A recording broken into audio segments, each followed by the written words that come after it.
All right, joining me now is Eddie from the Supersuckers. Eddie, thank you for joining me. Yeah, thanks for having me. Appreciate it. Absolutely. So Supersuckers have a new album coming out. I love the title, by the way. Mostly vices. Hopefully the last one's not somebody's vices, but Yeah, that's a dodgy vice to have. yeah, that is. I just had a discussion with somebody the other day because they have a Burbs themed hardcore band, right? Like they're playing legit hardcore music, but a lot of the lyrics are about the Burbs movie. And we were talking about like your neighbor, somebody's neighbor is a murderer out there, a serial killer, something like that. You Right. never know. So somebody's got that vice. Yeah, for sure. It's a vice that somebody has. I don't have it, but Well, liquor, women, drugs, and killing. I mean, it sounds better when you say killing, but that's the album comes out next Friday, right? October 3rd. yeah, October 3rd. And you already have three singles out. I don't know the order of the singles. I've heard the singles, plus I had a link to listen to the whole album, which I have, but we should definitely talk about your singles that everybody can hear as of now. Are you releasing any other on top of the three before next Friday? No, that's Okay. it. Well, let's talk about those three. Any particular order that you would like? Maybe I'm just messing with you, volunteer, and unsolvable problems. So, any order that you like, let's talk about the three that people can already check out. Well, maybe I'm just messing with you as the first song we put out, and it was actually the last song that we recorded or that was written for the record. And when I made it up, I thought, well, it's kind of a motorheady sort of a jam that a Super Suckers record needs to have. But when I finished it, there's a little more meat on that bone than we thought, and it wound up being the first single. So it's actually it's a cool song. I don't know, it's a lot cooler than I thought it was when I made it up. Well, that's great then. I think it's great too. I think all three are great. Obviously, the next one, volunteer, very tongue in cheek. I love you get the maybe the opposite type songs where people are talking about, not necessarily volunteering, but I love this is called volunteer, and you're doing exactly not that. Exactly. I thought it was super funny. Um, but when we finished the record, I was looking at all the songs, and I'm like, every song on this record is complaining about something. I don't know, or like saying what I'm not gonna do, or all the bad things that I've done. It's a lot of "Hey, you kids, get off my yard" type of vibe. I don't know if that's what I wanted, but that's what we got. Well, I think it's relatable, at least to a lot of people. I know, so just as you pointed out, we don't always necessarily want to feel that way, but unfortunately, a lot of things that go on in life tend to you lean that direction. Maybe some self-reflection. You're like, oh, yeah, maybe I'm feeling a little bit like that. But again, makes them very relatable. Yeah, exactly. And I'm an old fart now, so I have old fart subject matter to sing about, I guess. Well, on that note, you guys have been a band since what, 1988? So is that coming up on 40 years? A Yeah. couple more years. I don't want to date you quite at 40, but I mean, within a couple years, you're going to hit I 40 started as the a band band. when I was two. There you go. I like it. Then you're younger than me. Right. I'm only 42. Yeah. uh, and this is going to be the 12th album from the band. So a lot of content put out, and maybe a lot of subject matter changing, just as you pointed out. Here, number 12, you've got, maybe more mature subject matter. I think that goes a lot, not to get political, because I don't care about those things, but I think when we're younger, we feel differently about things. And as we get older, we get more information. You live life, and opinions can change one way or the other and change back and forth. Who knows, whatever. But again, it kind of goes along with what you talked about here. It's different subject matter is the things that are happening in your life as opposed to maybe subject matter on the first couple albums from back in the 90s. Right. Yeah. I mean, you have more life experience, and, obviously there's things that interest me to sing about are not the same as they were when I was 23. So, but, I still like that same sort of rock and roll music that I liked when I was 23. So for me, it's a bit of a dilemma because I don't want to make mature, grown up rock and roll. I don't think that's a good thing. I think I want my rock and roll to be remedial and a little bit goofy and silly and meaningless. So you know, it's a conundrum for me as an artist because I am compelled to sing about things that I know and that I'm feeling at the time, and but it's not always the funnest thing to be singing about. I don't know Right. how I wrestle with that, you know. I think you did a good job in the sense that maybe more, I don't know, like mature things or things that as we get older that we are going to complain about. But if you're listening to the lyrics, the style of the music that you guys do, I mean, there's only three of you. And by the way, a lot of instruments included throughout, obviously, that would be difficult for just the three of you to play live. But Yeah, because of those things, because of the sounds, but also when you pay attention to a lot of the lyrics throughout too, you are complaining as it were, but in a fun way. It makes it right. more Yeah, fun. I try to. The music it sounds fun. I hope you know. It's just that the lyrics are you know a little bit dark, but yeah, I'm cool with that. I'm bouncing around now, but based on what you just said and kind of what I was alluding to a minute ago, are there songs that you wrote? Because I was going to get to this anyway. Like, how many songs off the new album should people expect to hear coming up here in October? Because you guys are going to be hitting up what about 20 cities in about 24 days. You know, it's the majority of October. You're going all along the west, as far east as like New Mexico and Colorado, but pretty much everything west of there. And Yeah, so when people come out to check you out, how many songs from the new album should they expect to hear in the set list?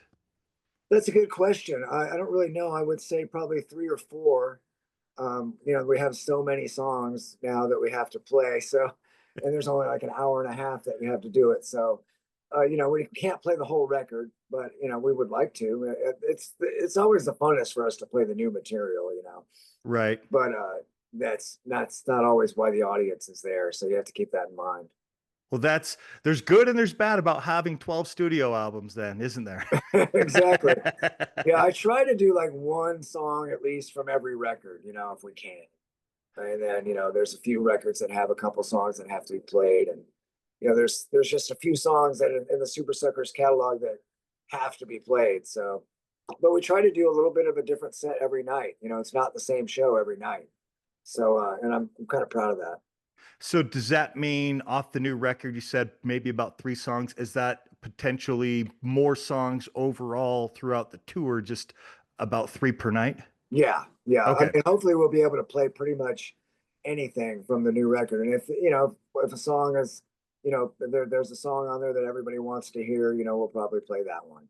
And, you know, just, I don't know which songs are going to be the popular ones yet. I have an idea, but I don't know for sure, you know, so we'll see when we get out there.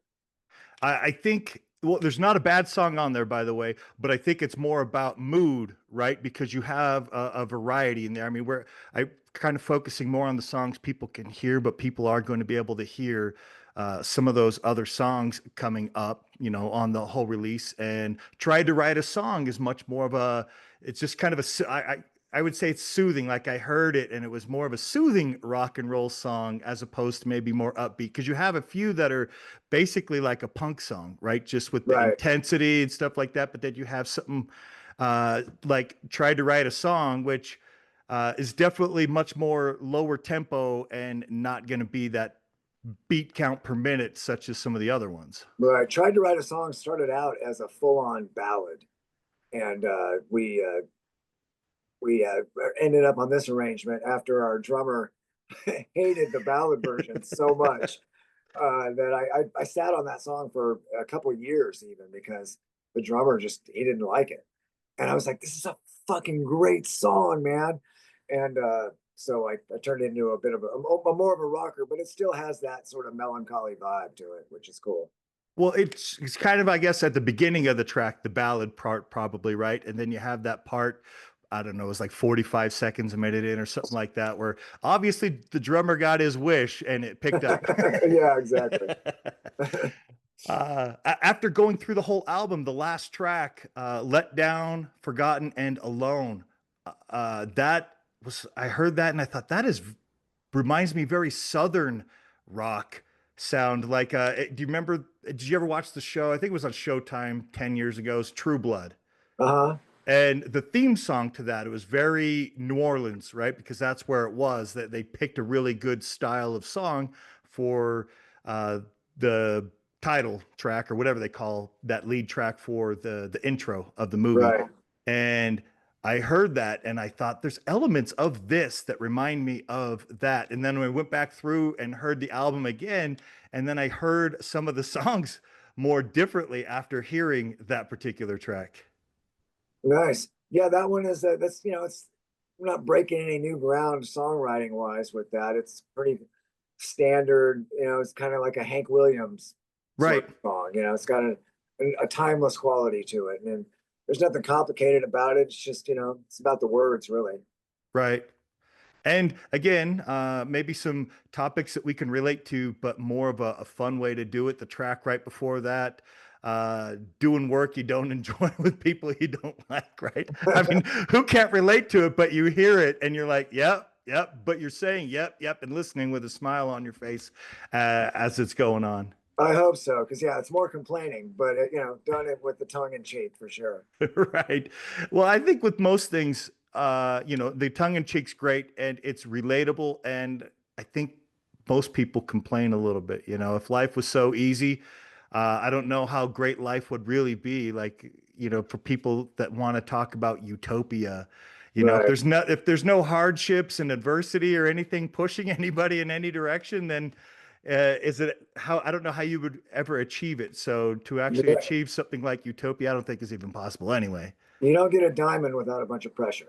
Exactly. And so a lot of those things are relatable because we have those bumps in the road. Sometimes they're daily, sometimes they're on your commute, sometimes they're at work, sometimes they're wherever, but it's relatable, but it's better, you know, I think if we just have a conversation and complain about stuff, like a podcast, right? If we just start picking stuff out of the air and start bitching about it, then it kind of sounds negative. But when you put it to music, some upbeat music, some fun music, then it's more, I get it. It's fun. I like it. And you Right. can enjoy it with a smile on your face instead of getting amped up and angry about it. Yeah, I think we probably should have called the record bitching and moaning or griping and complaining or something. Where did you come up with the title then? Oh, it's been floating around the band for years, since the 1900s. There's this old interview I did on the radio when this guy asked me, so are all your songs about liquor, women, drugs, or killing? And I just said, yep.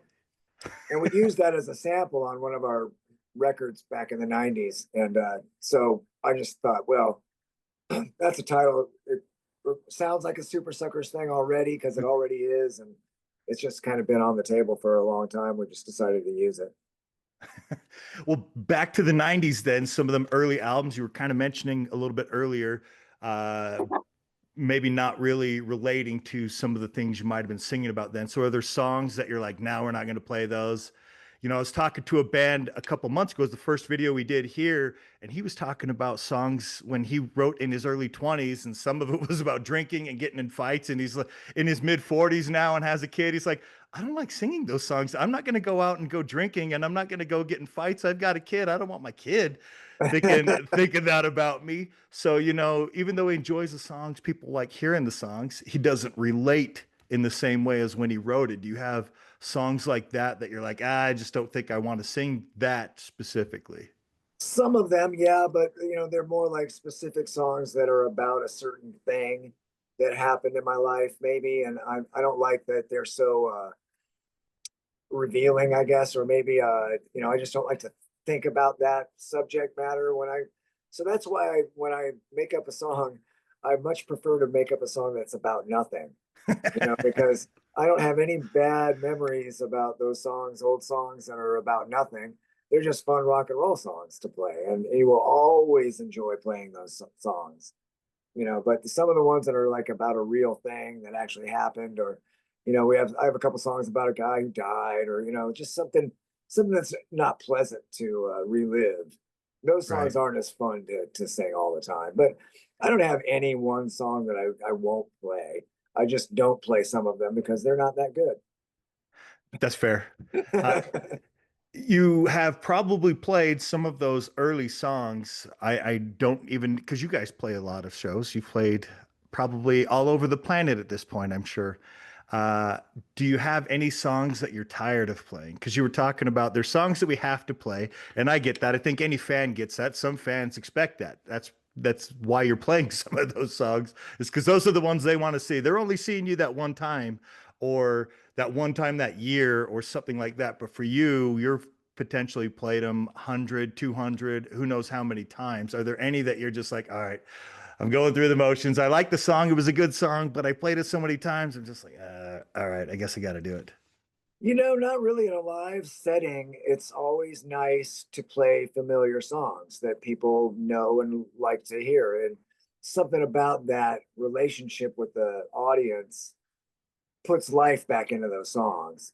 But if we're like rehearsing, like if we had to, the thought of bringing a new guy in, and if we had to go and play Born with a Tail 20 times in a rehearsal space with some new guy, I would blow my brains out. I would could not, I couldn't do it.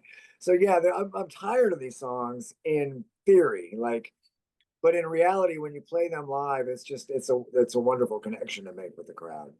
That makes sense. I didn't really think of it from that aspect. It's that crowd response where, you can be singing as bands do, and you're pausing at a certain point, and you've got 1,000 or how many ever people, doing the words that you would be doing right there. It's probably, as you said, kind of that refreshing, revitalizing, like, yeah, that's why we do this. Yeah, totally.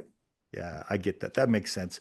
Well, on those shows coming up, then I guess it's probably beneficial that the songs that you've had to play in those set lists, you probably don't have to practice 20 times over. Yeah, there's no rehearsal in the Super Suckers, and there hasn't been for decades. The only time we get together and really practice or, work on something is when there's new material, when we're about to make a new record or something. So that's really the only time we need to get together. We play so often that there's no real need to go in for a refresher before it starts.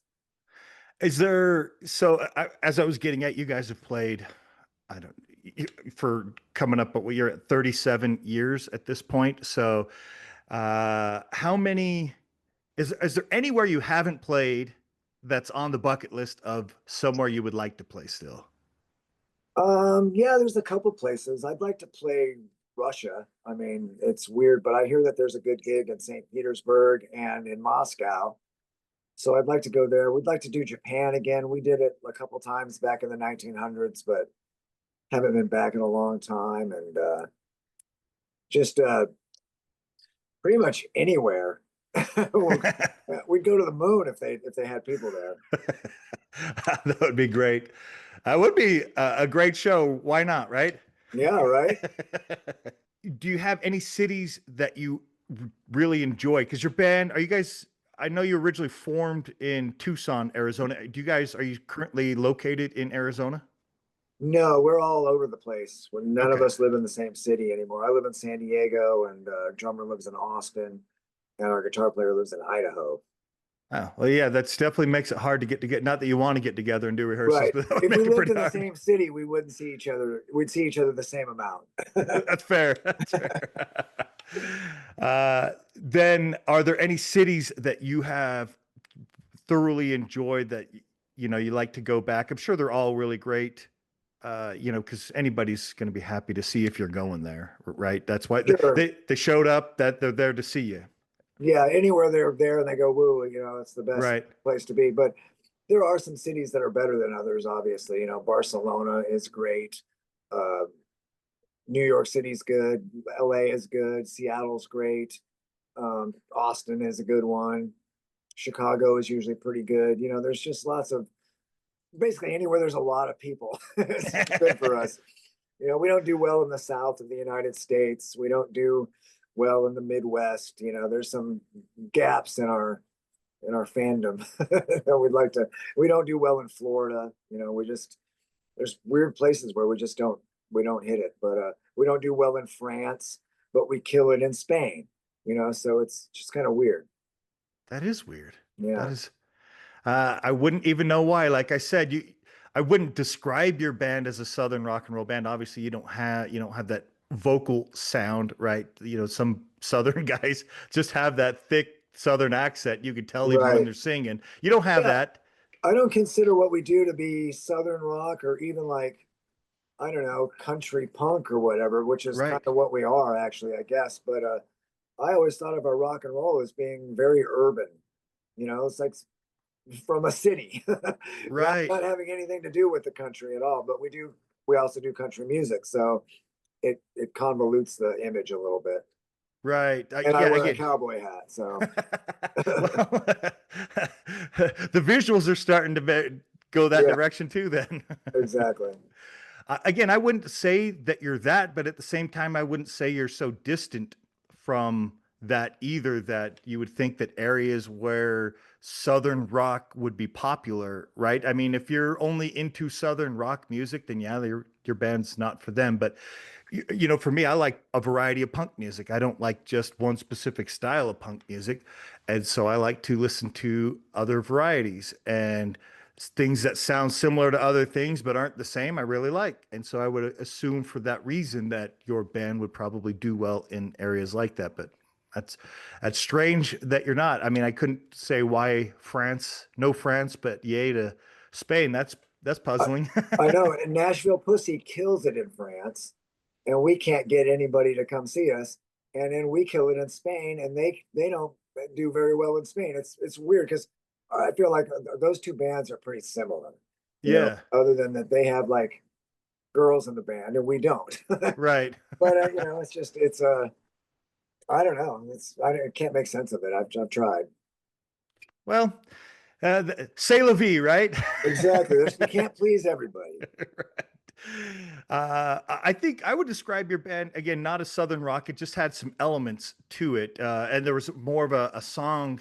It was the last song on the album, is when I first really thought that on this album, and then listening back through, I was like, oh yeah, I can kind of get some of those elements. Still wouldn't describe it as that, but I always thought of your band as a rock and roll band, and you know, if I'm comparing to a punk music, closer to that like garage punk style of music that you would get on like Slovenly Recordings or Spaghetti Town Records or something like that. You know, those style of bands that are also very rock and roll, sometimes described as power pop or glam rock or something like that. So maybe some of those elements. Obviously, you guys are very rock and roll sounding, but I think a lot of the garage punk style, the ones that aren't going lo-fi anyway, that style of garage punk are also very rock and roll. Yeah, I agree. And I feel like we have our toes in kind of a lot of, you know, pools of water. You know, like I think we could go and we could do metal. We could do Yeah. we could do country, we could do Americana, you know, we can do pop punk. We kind of travel in that world a little bit, you know, just but we're not a metal band and we're not really a punk band and we're not really a country band, you know, we're just a rock and roll band. Have you played any festivals, you know, speaking of genres, because most festivals are geared around some sort of genre of music. Sometimes it's more broad and it's rock, but sometimes it's more focused, it's punk or it's country and such. Have you played any festivals that you were surprised that you were at there? I mean, as you said, you have elements and can play with a lot of other genres, but have you played any that you were surprised you played? Yeah, for sure. Anytime we've done like a farm aid or you know, we do these outlaw country cruise things sometimes, and it feels like we don't belong here. We're not a farm aid band. We're not a country band.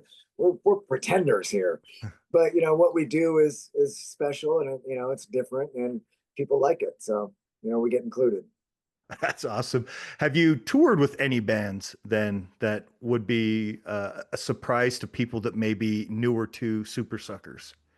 Well, we're about to tour with two bands that I don't really get at all.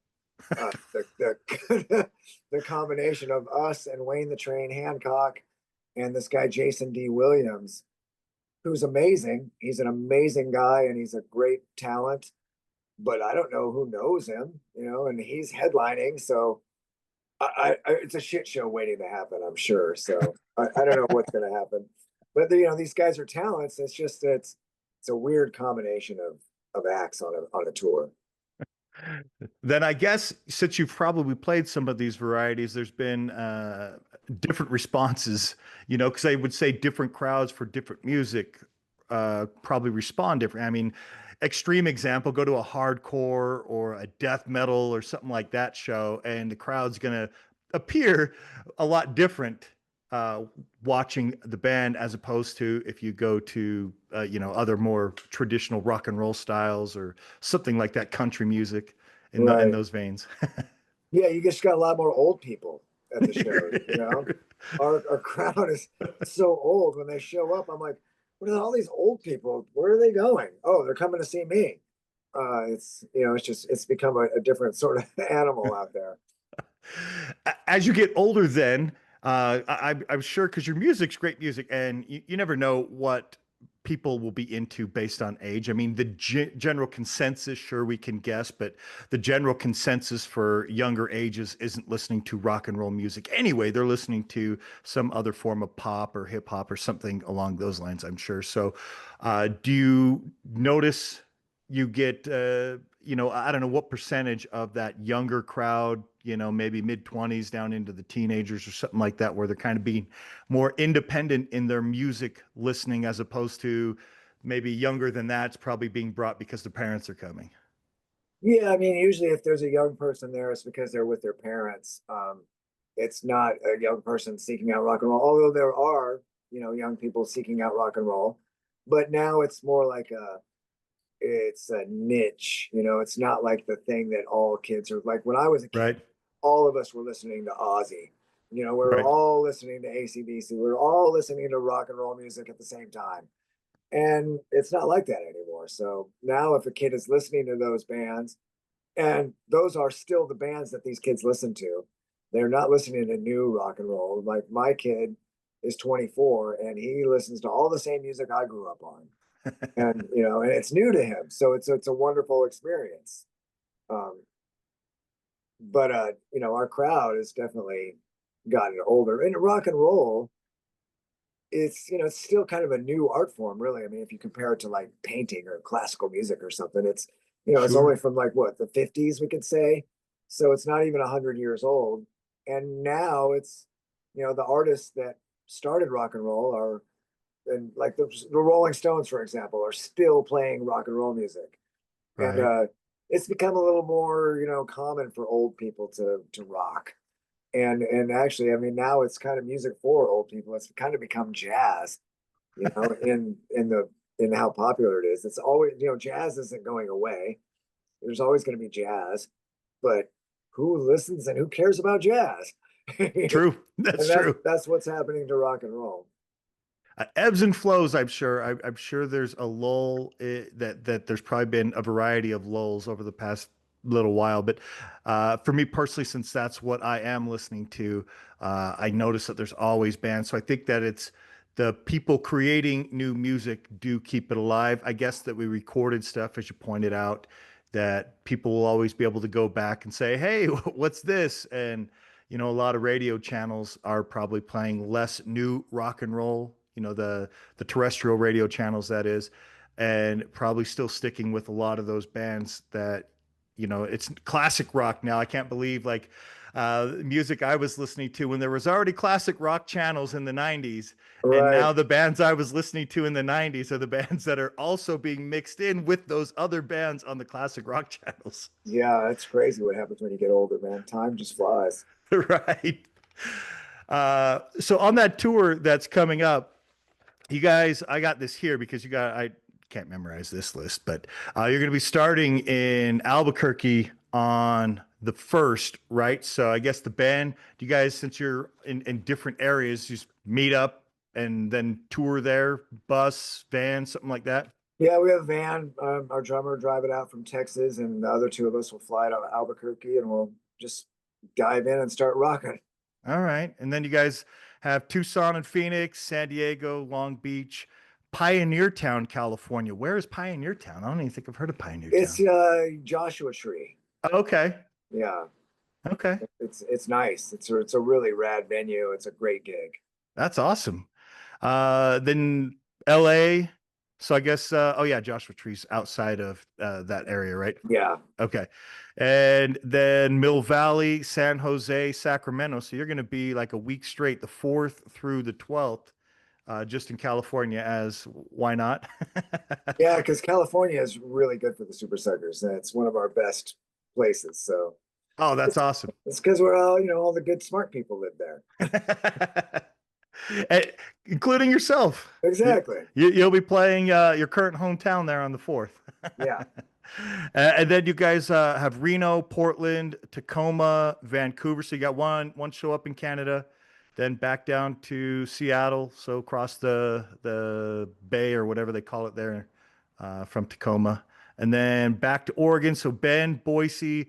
You'll be in my hometown, Salt Lake, on the 22nd, and then Casper, Wyoming, Parker, Colorado. So that's going to sum up your month of October. That's going to be a lot of fun. That's a lot of shows too. Yeah, that's how we do it. How often throughout the year do you do something like that? 2/3 of the year. Okay. So you got West Coast this time around. Do you have a tentative plan on where you're going the next time? Yeah, East Coast in December. East Coast. Okay. Well, uh, Northeast or all over the East? Yes. Okay. Well, hopefully it doesn't snow, right? Oh, it will. It'll be awful. Well, at least you're not coming through here because there's a portion of that. I know you're Idaho, Utah, Wyoming, and Colorado would suck if you were coming in December, possibly. It could be no snow whatsoever and just cold, but it could be really crappy. It could be snow in October too. Who knows? That's true. We've had snow on Halloween once or twice. Yeah. uh, on the album, so I did jump away from that. We didn't get back to the last of the 3 tracks that have already been released, Unsolvable Problems, which again is just something that's very relatable and very. That song is structured, not that others aren't, but that song is structured very story-like, right? Like it's a story from beginning to the end. Like you're reading, I guess I'd call it a chapter of the book since the book is really the album and all the songs are their own chapter. But really, that song goes along very story like. So let's talk about that one. Well, that song might be my favorite song on the whole record. I love playing that song, and I just think it's real cool. And when I came up with it, I was like, "Oh, this is a banger." It's just one of those. And I love the words and everything about it. I just like the whole vibe of it. It's one that could have been on a country record. That song and "Let Down, Forgotten, and Alone" could have been on a country record by us, but they're not. Well, it's just with 12 albums worth of material, I'm sure, like you pointed out, you could probably play just about anything that you guys wanted to play because you have the songs that you would gear in your set list for whatever the crowd may be into. Yeah, If you come play punk shows, well, off the new one, I know that Time to Put It Down was very in that vein, that faster style as opposed to, and it comes right after Unsolvable Problems and right. right before Tried to Write a Song. So you definitely have the ebbs and flows as far as the beat and the tempo throughout as well. Yeah, sequencing a record is one of the funnest things to do. Yeah, I bet. And you do have a couple like that, but again, back to the all the other tracks, like meaningful songs. It was funny when I saw that was coming on next, and I what 2 tracks previous, I'd listened to Tried to Write a Song. I was like, oh, is this another song that is because that legitimately is kind of a meaningful song that Tried to Write a Song, and Yeah, yeah, meaningful songs is not that. no, and meaningful songs. That's the song that made me realize all these songs on this record are meaningful songs. That's a problem. But you have a song that's the antithesis of it anyway. Exactly. Which is great. I like it. I don't enunciate was again just a lot of fun. Like things that can be relatable. I felt that about myself sometimes. Sometimes I have to consciously think, all right, you got to enunciate a little better. Don't talk, and I'm sure we all do that. But then you actually have a song that is I don't enunciate. Yeah, that's pretty good. Yeah, that is pretty good. But then, back to the last couple tracks. The other one I really didn't loosely touch on. Oh no, I take it back. How many turns will it take? to unscrew it up, which again is another fun kind of, some of the songs are almost plays on words, which makes them fun, because Right, you have songs that are very similar in concept, but then you guys have just turned those words just a little bit. And then obviously the lyrics go along with the turn that you made on the phrase, because a lot of the things are almost a common use phrase, but then just slightly turned just a little, right. which was great. But I was going to point out Rocket 69 was that other one that was more in that same vein of Time to Put It Down. So you Yeah, definitely have a lot. Rocket 69 is really the only like fun song about nothing on the record. And I didn't write it, so I'm disappointed. Then if it's about nothing, then where'd the Rocket 69 come from? I don't know. I didn't write it, so That's fair. When it comes to your tours, you have West, East. You talked about some places you'd like to go, places that are obviously good for you and maybe not so good. So maybe those are going to be some that you're avoiding. When is the next time Super Suckers are planning to go outside of the US, and where are you heading? February we're gonna go to Europe again, Okay, and I think we're gonna be there for maybe close to 2 months, that's awesome. and then we come back and we do a another cruise. We do the Underground Garage cruise in April, so that'll be fun too. That will be fun. Yep, definitely. See, Underground Garage. You guys could be played on Little Steven's channel over on Sirius XM. I don't know if you are. I haven't had Sirius XM in a few years, but Yeah, we uh, do. We get played there a lot. They're oh, really good to us. that's awesome. Yeah, Cool guy, does a lot of great music, has his own label, and that's a label I could mention that your band is, similar to bands that would probably be played on those yeah, labels. for sure. How far out do you guys schedule? So, I keep throwing all these like, where's the next one? Yep, already done. We got a schedule. When are you going to Europe? Yep, already done. Uh, how far out do you guys schedule since you're spending about 2/3 of the year playing shows? Yeah, we try to keep like 6 to 9 months ahead. So So, does that April cruise, is that about where you're at now, as far yeah, as the we're end of the line? we got a plan for after that now. And I mean, you guys just put out another album. It's a few years down the road, but you got 40 years. Any ideas of what you'd want to do to celebrate something like that, a milestone such as, not very few bands make it 40 years. I mean, a lot of people out there aren't even 40 years old yet that I talk to. So, Yeah, yeah, nobody does anything for that long, really, right? anything. No one stays together for that long, and a band is a really hard organism to maintain and keep going and keep everybody satisfied and feel creatively invested in, and because it's not a democracy, a band. It's definitely not even for everybody. There's always somebody who's the main guy who's got the vision, and there's other guys who tag along for that dream, I guess. But when you find the right mix of guys, it's just it's such a great thing that you want to just try to maintain it and care for it. Right. And that makes sense. You, I think people want to say that bands are democracies, and maybe some can figure that out. I don't know. But I The think bands it's often start out as democracies, but they soon realize that doesn't work like that. right. I think that it's fair to say that there's certain parts of what the band does that can be figured out in a democratic fashion, right?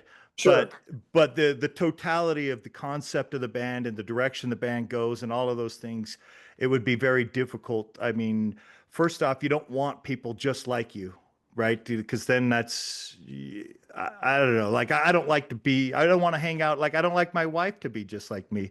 I don't want to hang out with myself. I like the differences in other people. So that I think a band's going to thrive by being different. But then at the same time, the differences are some of the things that could be the conflict and why maybe some bands don't end up surviving or thriving or whatever. So you have to, I guess, know your place and then collaborate when it's time to do those things.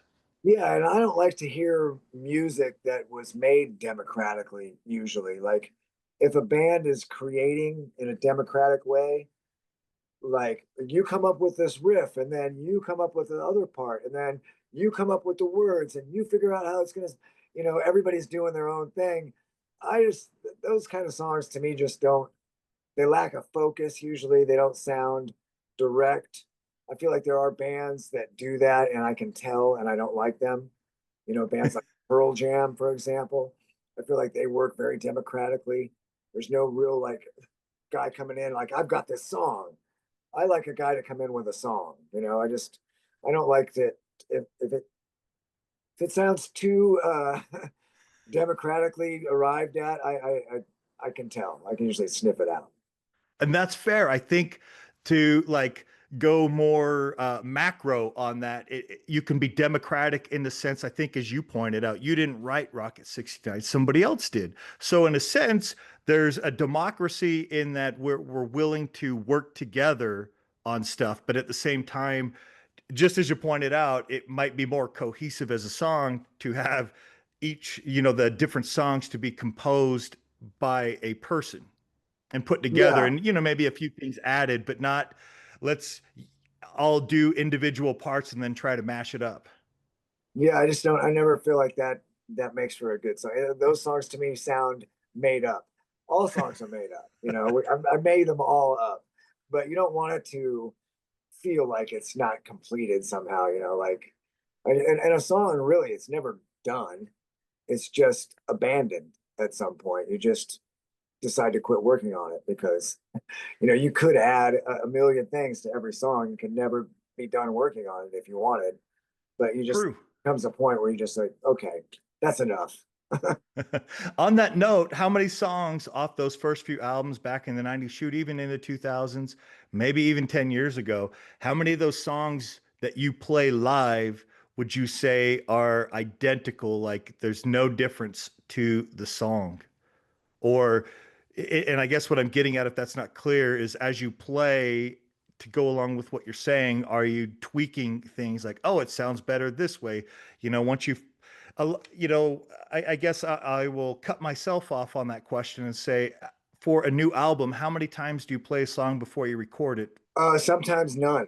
Sometimes we were recording it and playing it for the first time, um, And and so and other times it's been played, a lot. So it kind of depends. then along those lines, sorry to me to cut you off. Along those lines, once you've played a song 100, 200, 300 times, the song probably sounds a little bit different, right? And even to go back to 100, 200, 300 times after it was recorded. So negating all the other times that you played before, where it kind of evolved as a track till it was like, all right, we're recording. Then to play hundreds of times. Because with you guys, I mean, you're going to play the songs from the set list another 20 some odd times, and maybe not specifically each of the new songs that many times, but some of those songs that are in your set lists over and over again. Next month, you're hitting another 20 plus times in December, add another X number of times, and so forth. So, over the years, especially those songs that have been around for a while, I would assume probably evolve. And then, as with most bands, when you add new people playing over the years too, you go back to those earlier songs from before band members were there, then those songs probably also sound different because you have somebody different playing them. For sure. And, I can give you an example. We have a song, a really popular song of ours called Born with a Tail. And when I hear the original recording of it, I cringe. I'm like, oh, God, I really sang it like that. I sing it completely different now. And I feel like now it's so much better, of course. But people, have heard that recording and they have a relationship with that recording and that's how they want that song to sound. And I just can't stand it. So you're right. The songs do grow and evolve and even imperceptibly at first, but over time they become slightly different animals. And that makes sense. And I think it goes back to what I said earlier, like bands that have been around and have a lot of songs, and then fans go, and when bands change their set lists and stuff, and certain songs are going to mean something different to certain people too. So some people probably recognize there's that B-side song, but they really love it, and the band has played it before, and I hope the band plays it this time, and they don't play that song, and they're like, "Fuck, why didn't you play that song? I wanted you to play that song," because Yeah, they have that connection to it, as opposed to what they might not be thinking is also the band has connection to all the songs too, but the band's also listening to or playing and listening to those songs over and over and over and over and over as well. So slight things are going to change because you are playing them and thinking, oh, what if this? What if that? As you continue to play and play live. Right. And we're Yeah. moody people. People are moody. Your mood might change and you might say, well, I feel like this song should do this time. Right. Exactly. And we are the music makers. We are the dreamers of the dream. Right. Do you guys have any like post singles? Like, since you guys do get played on stuff, some of the bands I play aren't getting played on Sirius XM or, any sort of radio station. And if you're getting played on something like that, you're obviously saying, hey, check these specific songs out. Are there any post album release that you are going to have that type of focus on? Yeah, I think meaningful songs will get a heavy treatment when the record comes out. Okay. And I guess, another question popped into my head. You get played on, it makes total sense. You'd get played on something like Little Steven's Underground Garage or something along those lines. Have you had your songs ever played on either a country channel or something like that? We were talking about festivals or touring with bands, but I guess along those same lines, has your music been played even on podcasts that kind of seem outside? Because again, you're not a country band, but is your band ever any a particular track? It's easier to pick and choose because again, you're not a country band, but there's a song or two that probably seem more fitting in that vein. So have you ever had your music played on something like that? Yeah, we get played on the Outlaw Country Channel all the time on Sirius as well. And that was kind of our first real good relationship with Sirius was through our country record. And there was a guy there named Jeremy Tepper who died recently, and he was like a real tentpole sort of guy there, and he was real instrumental in getting us in there in that world, and we owe a lot to him. That's awesome. Well, being played on something like that, I guess, opens up being on the cruise, not the upcoming cruise, but the country cruise that you were talking about, or Right, being included in stuff like that. Because people, you won't be that, who is this band? It's gonna be like, oh, I heard this band before. They might not have heard all your other songs that might not be as, uh, pertinent to the style that's going on at those particular shows or festivals, but definitely not unheard of for you to be at something like that. right. And if they want some outlaw shit, they know where to get it. Yeah. Yeah. Well, Eddie, I really appreciate you taking all the time that you have. This is awesome. And I really appreciate getting to talk to you. Been a big fan for probably at least 10 plus years, which is obviously like less than half the time that your band's been around. And I don't even remember where that was back when I had satellite radio. So I have to imagine one of the tracks was probably played on something else because I am not listening to the Outlaw Country channel too often. Could have been Little Steven's channel, but I wasn't listening to that as often either. So had to be somewhere else. I don't even remember where, but it's been a while. Yeah, they sprinkle us around out there. That's Yeah, good. As they should, because again, a variety. I mean, just off the new album alone, you have at least three different, maybe four channels. Sirius is a good place because they really kind of drill down on the styles of music, right? And so because again, I'm not going to try to categorize your album or even your band for that matter, but you could definitely start picking tracks and say, oh yeah, this track could be played here or there, so forth. So you did it again with the new album. It's not one of those that is like, oh yeah, the whole album is going to be played on this genre or this genre channel. It's you can pick and choose. right. Yeah, Yeah. Well, thank you again, and I look forward to seeing you here in Salt Lake.